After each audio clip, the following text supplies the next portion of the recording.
Founded in 1973, Milltronics has over 40 years' experience building controls and machines. Headquartered in Waconia, Minnesota, we've installed more than 12,000 machines for customers worldwide. Now we're pleased to present to you the new Milltronics VM series. These affordable vertical machining centers are designed for a wide variety of applications. Available as 4 different models, they all feature the new Milltronics 9000 control.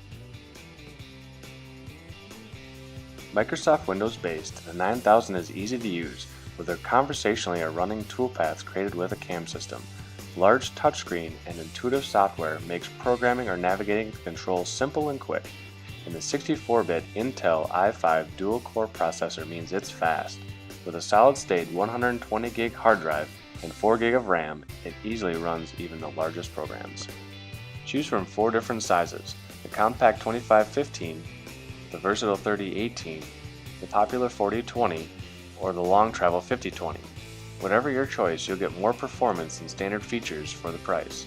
A control packed with functions the other guys charge extra for, a 10,000 RPM Big Plus spindle, a swing arm tool changer, and more. All included for less than you'd expect.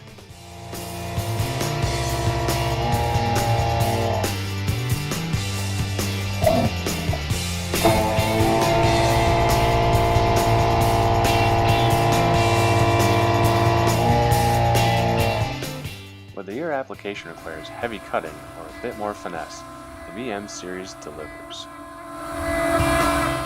At Milltronics, we use a machine design process that's ISO certified.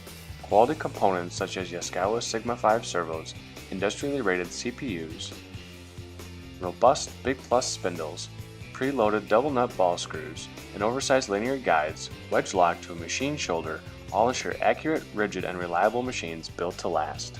Before your VM leaves our factory, its geometry is verified with a laser interferometer, a ball bar test is performed, and the machine is cycled for at least 36 hours. Maybe best of all, the Milltronics Support One service program means your machine will be installed by a factory-trained technician to ensure safe and reliable operation. Visit us at milltronics.com or call us for more information. Milltronics USA. Let's invent.